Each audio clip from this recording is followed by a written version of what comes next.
어찌하여 여기 이러고 있습니까?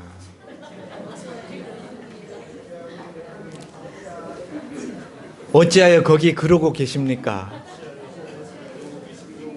예. 이것이 오늘 설교의 제목입니다.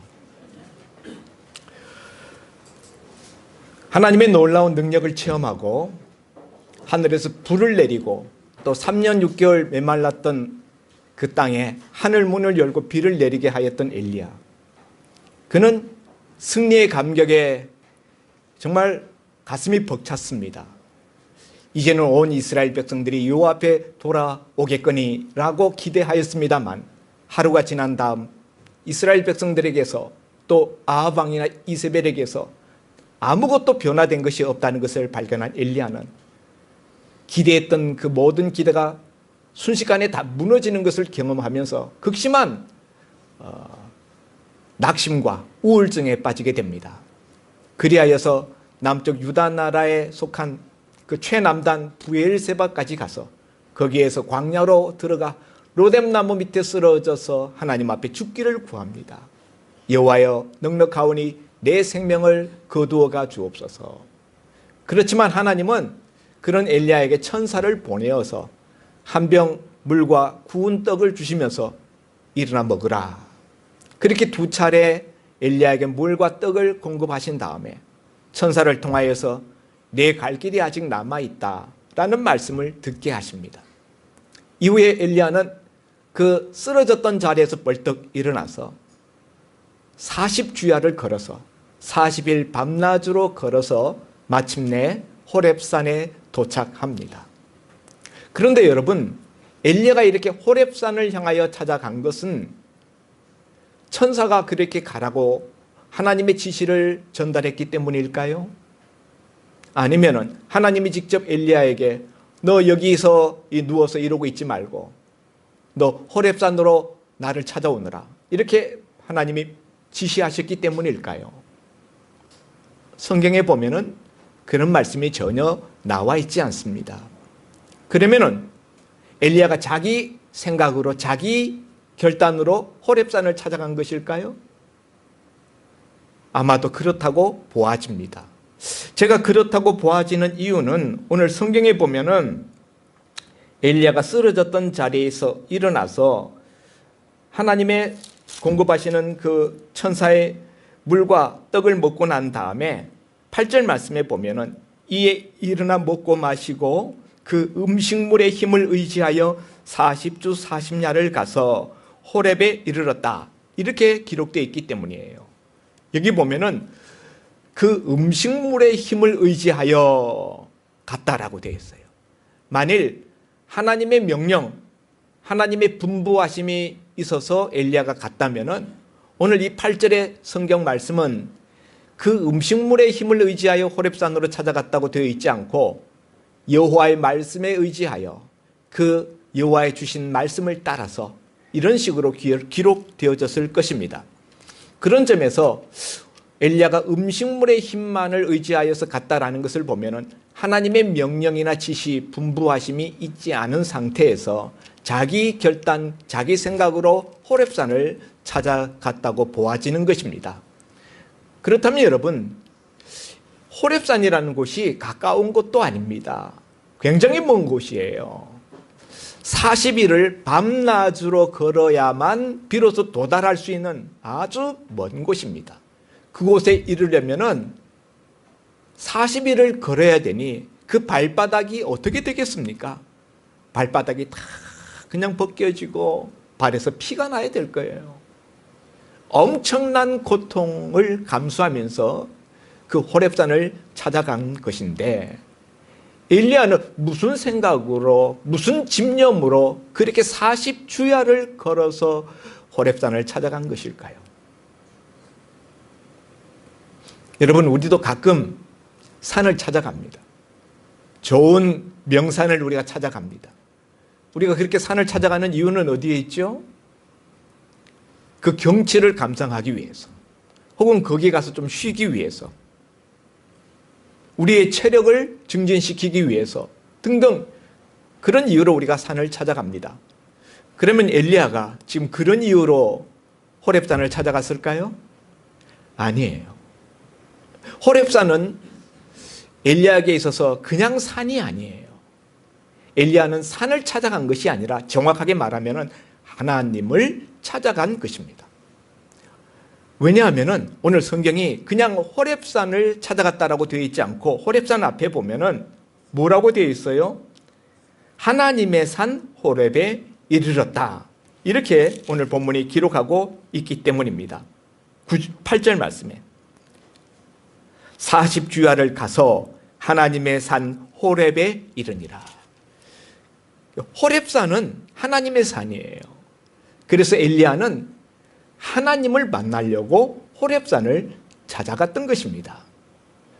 그러면 여러분, 엘리야는 왜 자기 생명을 거두어 달라고 하나님 앞에 기도하다 말고 왜 갑자기 하나님을 찾아간 것일까요?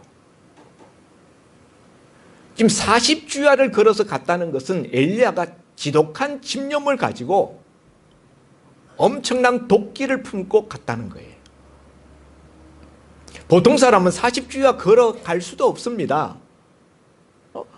얼마나 그 마음에 그 결심, 그 모진 마음을 먹었으면 40주야를 걸어갔겠느냐는 것이죠. 엘리야가 이렇게 하나님을 찾아간 것은 하나님 앞에 따지기 위해서예요. 여러분, 엘리야가 한성질하는 사나이인 것은 아시지요? 엘리야는 보통 성격의 소유자가 아닙니다.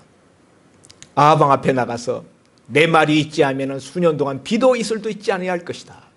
단도직입적으로 나는 권세도 떨어뜨리는 그 왕의 권세 앞에서 그 당시 이미 하나님의 선지자들을 잡아 죽였던 그 아방 앞에 조금도 망설임 두려움 없이 나가서 담대하게 이런 선포를 하였던 엘리야는 대단한 성격의 사람입니다. 물론 엘리야가 믿음도 대단하지만은 그의 이런 성격적인 기질도 그 밑에 있던 거예요. 자, 지금 엘리야가 하나님 앞에 호렙산에 찾아가서 하는 이야기를 보면은 왜 하나님의 산에 하나님 만나려고 찾아왔는지를 알 수가 있어요. 호렙산 그 굴에 들어갔을 때 하나님이 음성으로 찾아오셔서 엘리야에게 묻습니다. 엘리야야, 내가 어찌하여 여기 이러고 있느냐? 엘리야야, 내가 어찌하여 여기 있느냐? 그럴 때 엘리야가 뭐라고 이야기합니까? 10절 말씀. 그가 대답하되 내가 만군의 하나님 여호와께 열심히 유별하오니 이는 이스라엘 자손이 주의 언약을 버리고 주의 제단을 헐며 칼로 주의 선지자들을 죽였음이 오며 오직 나만 남았건을 그들이 내 생명을 찾아 빼앗으려 하나이다. 여기에 보면요, 하나님이 엘리야에게 굴에 들어가서 쓰러져 있는 엘리야에게 엘리야야, 내가 어찌하여 여기 있느냐? 네가 어찌하여 여기 이러고 있느냐? 이렇게 하나님이 물으시는 것은 엘리야가 거기 왜 그러고 있는지를 몰라서 하나님이 물으시는 게 아닙니다. 엘리야에 대한 부드러운 하나님의 질책이고 하나님이 엘리야에게 주시는 꾸중이에요. 엘리야야, 내가 나의 종으로서 네가 그동안에 나의 은혜를 그렇게 많이 보고 내가 체험하였으면서 어찌하여 여기 이렇게 낙심하고 이렇게 절망하여 있느냐? 엘리야에 대한 하나님의 부드러운 은근한 꾸지람이에요. 책망이에요. 엘리야가 하나님의 그런 그 뉘앙스를 못 알아챘을까요? 알아챘죠. 그래서 엘리야의 답변이 나온 것이 그 다음 10절입니다. 내가 만군의 하나님 여호와께 열심히 유별하오니 나는 하나님 앞에 열심히 특심했습니다. 나는 하나님 앞에 정말 더할 나위 없는 열심과 충성을 나는 다 바쳤습니다. 그런데 이스라엘 자손들은 주의 언약을 버리고 주의 제단을 헐며 칼로 주의 선지자들을 죽였습니다. 그리고 이제는 오직 나만 남았습니다. 다 죽고 이제 나만 남았습니다. 그런데 그들이 이제는 내 생명조차 취하려고 찾아다니고 있습니다. 여기 보면은 엘리야가 두 가지를 이야기합니다. 자신이 하나님 앞에 최선을 다한 것을 먼저 이야기하고, 두 번째로는 지금 이스라엘의 형편이에요. 이스라엘 백성들이 어떻게 하고 있는 것을 하나님 앞에 지금 고발하는 거예요. 이스라엘 자손이 주의 언약을 버렸고 주의 제단을 헐며 칼로 주의 선지자들도 죽이고 있습니다. 다 죽이고 이제 나만 남았습니다. 엘리야가 왜 이런 이야기를 하죠? 엘리야가 이런 이야기를 하는 것은 하나님께 대한 부드러운 따짐이에요. 하나님, 나는 이렇게 하나님 앞에 최선을 다했는데 하나님은 도대체 왜 이 지경이 되도록 방치하고 계십니까? 주의 제단이 다 무너지고 주의 선지자들이 다 죽고 이제 나만 혼자 남았는데 하나님은 어찌하여 이 지경이 되도록 가만히 보고만 계십니까? 어찌하여 이스라엘을 이렇게 방치하십니까? 지금 엘리야가 하나님 앞에 일종의 따지고 있는 거예요. 엘리야가 40일을 걸려서 죽을 힘을 다해서 이 호렙산을 찾아온 것은요, 하나님 앞에 은혜 받으려고 찾아온 거 아니에요. 뭐 죽으려고 작정했던 사람이에요. 내가 죽기 전에 내 도저히 이해할 수 없는 하나님의 이 처사에 대하여서 내가 하나님 앞에 가서 내가 한번 따져보고 죽겠다. 하나님 앞에 내가 정말 물어보고 싶은 거 물어보고 따져보고 싶은 거 내가 따져서 그 하나님의 내가 대답을 듣고 내가 죽어도 죽어야 되겠다. 그런 그 마음속에 오기가 생긴 거예요. 바로 그 집념으로 40주야를 걸어서 이 하나님의 산에 찾아왔던 것입니다. 그러니까 여러분, 결코 엘리야가 우리가 생각할 때 내가 하나님 앞에 가서 은혜를 받고 새로워져야 되겠다, 그런 마음이었다면 엘리야가 와서 하나님 앞에 이런 식으로 이야기를 안 하지요. 하나님, 제가 은혜가 다 떨어졌습니다. 이제 하나님 만나서 내가 은혜의 새 충전을 받고 내가 새로운 힘을 얻고 돌아가기를 원합니다. 뭐 이런 식으로 이야기가 나와야 되는데 그게 아니잖아요. 지금 하나님이니까 상대가 사람에게처럼 그렇게 대놓고 따질 수는 없지만은 지금 은근하게 하나님, 지금 이스라엘 이 조국의 상황이 이렇게 되었는데 이렇게 되도록 나는 최선을 다했습니다만 하나님은 도대체 왜 이렇게 우리를, 왜 이 나라를 이 지경으로 하나님 방치하고 계십니까? 하나님 앞에 이 물음이 너무나 묻고 싶었던 질문인 거예요. 그렇게 하나님 역사해 주시고 불 내리시고 비 내리시고 그랬으면은 뭔가 변화가 나타나야 되는데 하나님은 아무것도 변한 것이 없으니 하나님, 이게 도대체 어찌 된 일입니까? 나는 이제는 하나님 내 할 바를 다 했습니다. 더 이상 나는 뭐 할 건덕지도 없습니다. 이제는 하나님이 해 주셔야 되는데 하나님 왜 가만히 계십니까?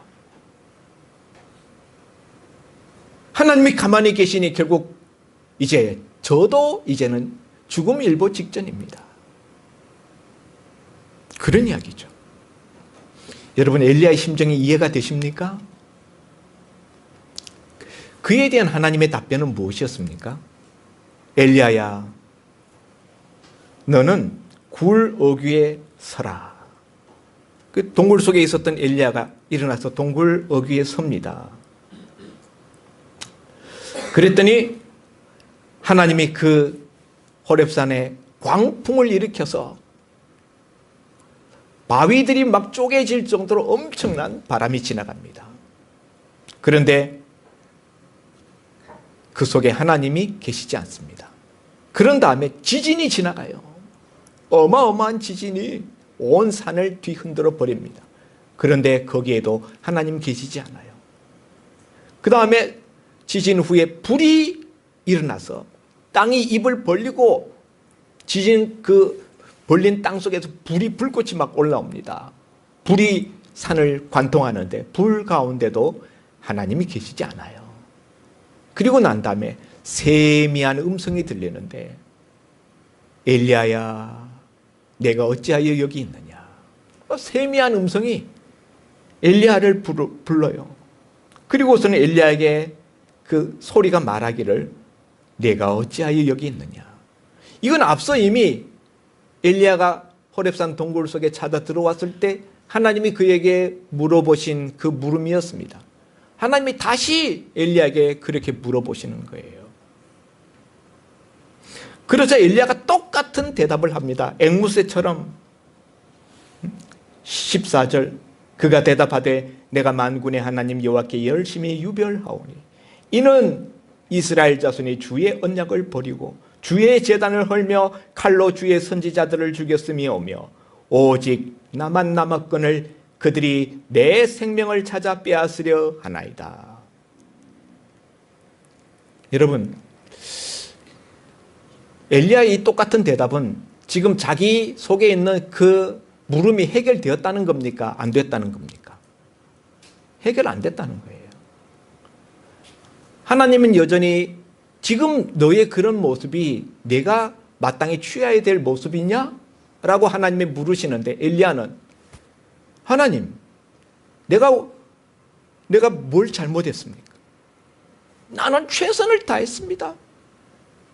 하나님이 해 주셔야 될 부분이 남아있을 뿐입니다. 하나님 왜 이 지경으로 이스라엘 나라와 나를 내버려 두십니까? 왜 우리를 방치하십니까? 엘리야가 똑같은 대답을 하고 있는 거예요. 자, 그러면 여러분 앞에 하나님이 광풍을 일으키시고 지진을 일으키시고 또 불을 일으키셔서 그 놀라운 기적의 광경을 엘리야로 하여금 목도케 하였습니다만 이것이 엘리야의 문제를 해결했습니까? 아무것도 해결 못했다는 거예요.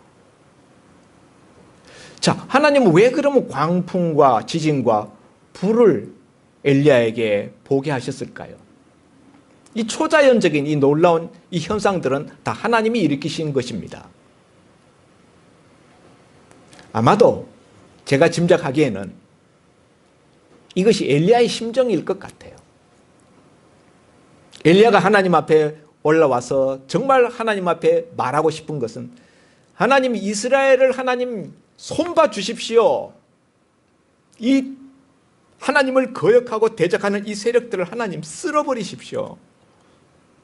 하나님 광풍처럼 쓸어버리시고 지진으로 저들을 하나님께서 흔들어 버리시고 불러서 저들을 소멸시켜 주십시오. 아마도 엘리야의 마음속에 끓고 있는 하나님 이렇게 해 주셔야 되는데라는 그 엘리야의 그 마음속 심경을 하나님이 이렇게 표현해 주시는 것 같아요. 엘리야야, 넌 이렇게 하기를 원하냐? 광풍으로 지진으로 불러 이스라엘 백성들을 쓸어버리기를 원하지. 그런데 하나님은 나는 거기에 있지 않다. 나는 그렇게 하기를 원하지 않는다라는 뜻이에요. 그리고는 세미한 음성으로 엘리야에게 말씀하셔요. 엘리야야, 내가 어찌하여 여기 있느냐. 엘리야는 그런 현상, 그런 초자연적인 기적을 체험했지만은 자기의 궁금증, 하나님께 대한 그 원망스러운 마음 이런 것들이 전혀 해결되지 못했기 때문에 여전히 이전과 같은 똑같은 대답을 앵무새처럼 다시 반복합니다. 그럴 때 여호와께서 다시 엘리야에게 말씀하십니다. 그것이 바로 15절 이하에 있는 말씀인데요.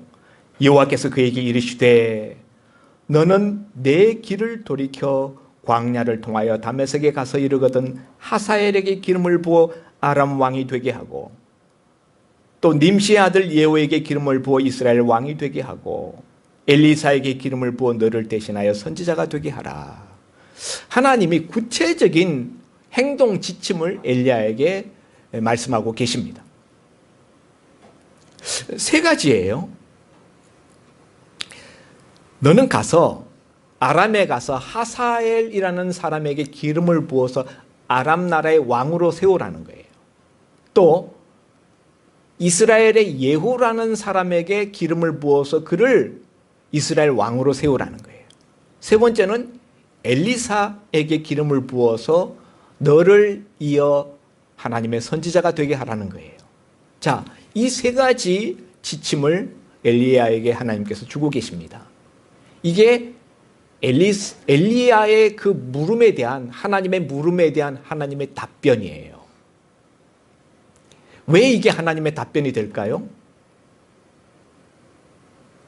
너는 내가 아무것도 안 한다고 너는 나를 원망하고 이스라엘을 방치한다고 내가 나를 생각하지만은 아니라는 거예요. 나는 너희를 방치하지 않는다.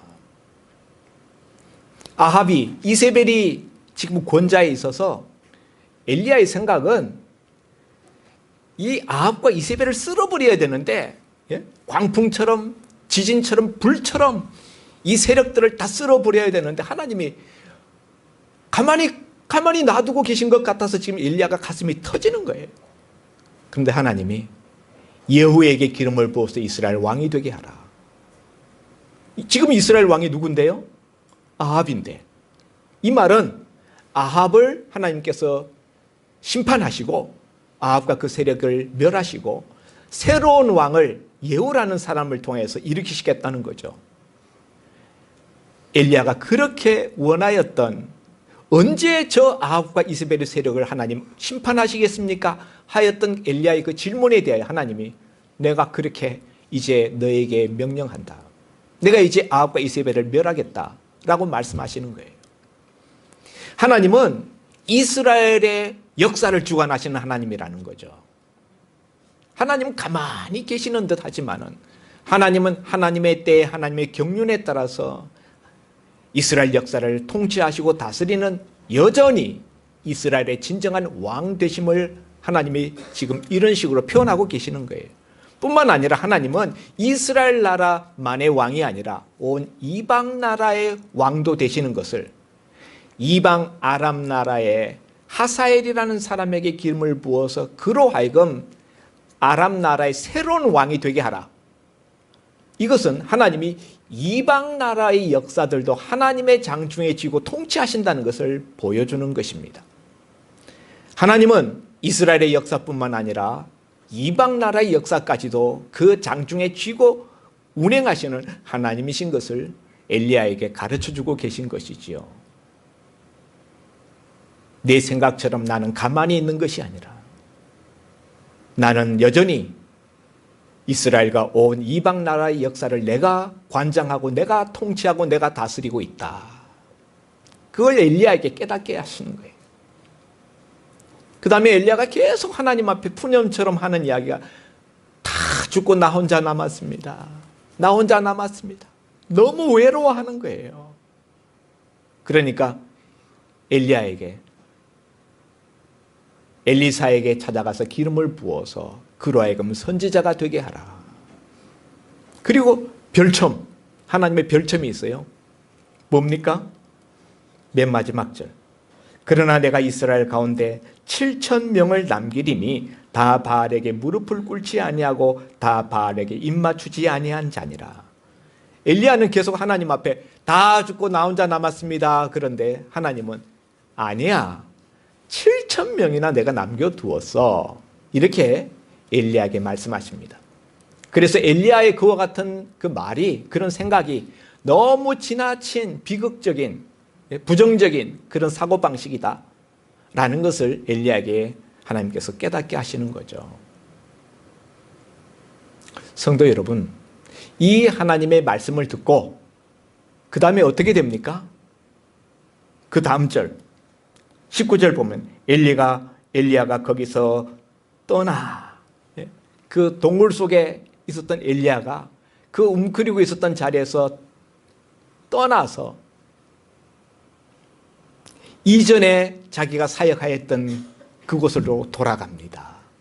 돌아가는 엘리야의 모습은 마치 개선 장군처럼 보무도 당당하게 씩씩하게 그는 사명의 들녘을 향하여서 돌아갔던 것입니다.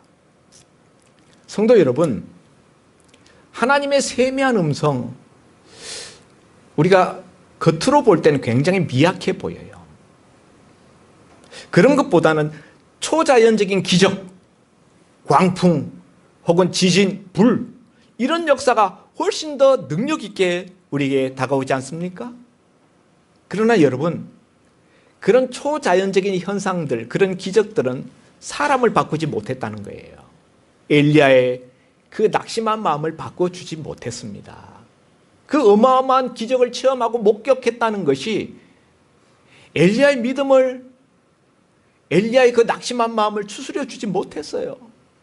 그런데 하나님의 세미한 음성을 들었는데 그것이 엘리야를 바꾸었다는 사실이에요.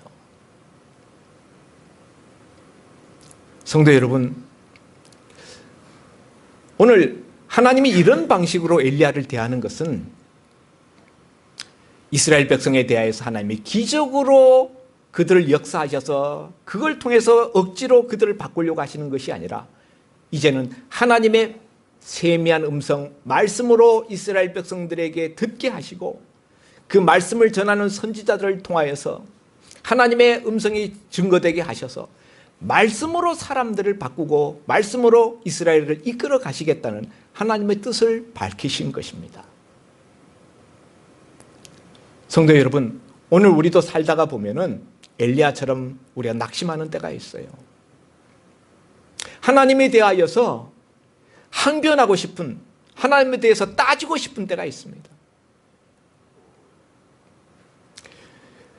그때 우리는 어떤 느낌이 듭니까? 하나님이 나를 버렸다고 생각되어지고 나를 방치하고 계신다라고 생각되어져요. 그러면 여러분, 우리 어떻게 해야 될까요? 앉아서 계속 내 인생은 도대체 왜 이 모양 이 꼬라지야? 불평하고 한탄하고 하나님 향해서 원망하고, 우리가 그럴 것이 아니라는 거죠. 우리 그런 모습을 보면 하나님이 뭐라고 말씀하셔요? 내가 어찌하여 이러고 있느냐? 내가 어찌하여 여기서 이러고 있느냐? 제가 처음에 여러분 서로를 보고 그렇게 인사하라고 한 거예요. 혹시라도 여러분 마음속에 하나님 왜 저한테 이러십니까? 왜 저를 이렇게 방치해 두고 계십니까? 왜 저를 하나님이 이렇게 내어버려 두십니까? 이런 마음이 든다면은 어떻게 해야 돼요? 엘리야처럼 하면 됩니다. 엘리야는 어떻게 했다고요? 죽을 힘을 다해서 하나님 만나러 찾아갔어요. 40일을 주야로 걸었다는 것은 다른 말로 바꾸면 죽을 힘을 다해서 하나님을 찾아갔다는 말이에요. 여러분, 그렇게 죽을 힘을 다해서 하나님을 찾아서 하나님의 산 호렙에 찾아간 엘리야를 하나님께서는 어떻게 하셨어요? 찾아와서 만나 주셨습니다. 세미한 음성으로 엘리야의 심령을 쓰다듬으면서 또 부드러운 질책을 하시면서 엘리야에게 새로운 소망과 비전의 말씀을 주심으로 하나님이 엘리야를 버려두고 계시지 않고 방치하고 있지 않다는 것을 엘리야에게 깨닫게 하시고 말씀으로 깨닫게 하시고 그리고 새로운 비전과 사명을 붙들고 나갈 수 있도록 말씀을 주셨어요. 사랑하는 성도 여러분, 오늘 우리들의 문제는 무엇입니까? 오늘 우리는 이세벨과 같은, 아합과 같은 우리에게 적대적인 어떤 그런 환경과 그런 세력들 때문에 우리가 고통을 당합니다. 우리는 그게 문제라고 생각해요. 그러나 여러분, 우리의 진정한 문제는 거기에 있지 않습니다. 우리의 진정한 문제는 우리가 그런 상황 속에서 엘리야처럼 이 문제 해결을 위하여서 죽을 힘을 다해서 하나님을 찾아가지 않는다는 데 있습니다. 우리는 똑같은 문제에 있지만은 그 문제의 진정한 해결책을 모른 채 엘리야처럼 그렇게 하나님을 찾지 않고 있다는 것이 오늘 우리 문제의 가장 깊은 핵심인 것입니다. 그러므로 오늘 하나님께서는 이 말씀을 통해서 우리에게 죽을 힘을 다해서 나를 찾아오너라, 이렇게 하나님이 우리에게 말씀하고 계시는 거예요. 엘리야가 그렇게 죽을 힘을 다해서 하나님 찾아갔더니 하나님이 엘리야에게 찾아오셨어요. 그에게 광풍으로, 지진으로, 불로 하나님이 은혜를 주시고, 그걸로도 안 되니까 하나님이 그 다음에 세미한 음성을 들려주시고, 구체적인 말씀을 통하여서 그가 행할 어떤 행동들을 하나님이 실제로 지침으로 주심으로 그가 소망을 회복하게 하고, 비전을 회복하게 하고, 사명을 회복할 수 있도록 하나님께서 그에게 힘을 주셨던 것입니다. 사랑하는 성도 여러분, 낙심의 자리에서, 절망의 자리에서 우리가 벗어나는 길은 다른 데 있지 않습니다. 우리가 죽을 힘을 다해서라도 하나님 찾아가서 하나님에게서 내게 주시는 하나님의 말씀을 듣는 데 있어요. 그 하나님의 말씀이 세미한 음성처럼 우리에게 들려질 때 우리가 언뜻 생각할 때는 그게 굉장히 미약한 것처럼 보입니다. 말씀이라는 것이 앞에 나타나는 그런 그 광풍이나 지진이나 불 같은 어마어마한 그런 현상들에 비해서 얼마나 보잘것없고 미약한 것처럼 우리가 보이지만은, 우리 눈에, 우리 느낌적으로 그렇게 보이지만은 실제로 인생을 변화시키고 사람에게 진정한 힘을 주는 것은 살아계신 하나님의 말씀밖에 없다는 거예요. 그 말씀이 비록 세미할지라도 그 말씀이야말로 진정한 광풍이요, 진정한 지진이요, 그 말씀이 진정한 불이 되어서 우리를 바꾸는 것입니다. 아멘입니까? 그러므로 여러분, 저와 여러분은 무엇을 사모해야 될까요? 하나님의 말씀을 사모해야 됩니다. 하나님의 세미한 그 말씀을 듣느냐 듣지 못하느냐에 따라서 내가 살지 죽을지가 결정되는 거예요. 엘리야가 끝끝내 그 말씀을 듣지 못했다면, 하나님의 그 내게 주시는, 자신에게 주시는 그 말씀을, 그 세미한 음성을 듣지 못했다면 호렙산까지 찾아가서 거기서 아마 엘리야는 죽고 말았을 것입니다. 사랑하는 성도 여러분, 우리가 찾아가야 될 호렙산은 어디입니까? 하나님의 말씀을 듣기 위해서 우리가 찾아가야 될 호렙산은 바로 우리 교회인 것입니다. 그리고 여러분이 가지고 있는 성경이 엘리야가 들어갔었던 그 동굴입니다. 하나님의 세미한 음성을 들었던 동굴, 그것은 바로 성경이라는 굴인 것입니다. 하나님의 말씀 듣기 위해서 교회에 나오는 것을 여러분이 죽을 힘을 다해서 힘쓰시기를 바랍니다. 그런 자들에게, 그렇게 하나님 만나려고 찾아오는 자들에게 하나님은 반드시 찾아와 만나주시는 하나님이신 것을 믿으시기를 바랍니다. 응? 너 여기 왜 찾아왔느냐 하고 하나님이 그 다음에 그걸로 끝내지 않았어요. 그에게 그를 새롭게 할 수 있는 엘리야에게만 해당되는 하나님의 말씀을 주셨다는 사실이에요. 내게 주시는 주님의 음성을 들어야 삽니다. 금년에 여러분에게 그와 같은 놀라운 하나님의 은혜의 역사가 있어지시기를 주의 이름으로 축원드립니다.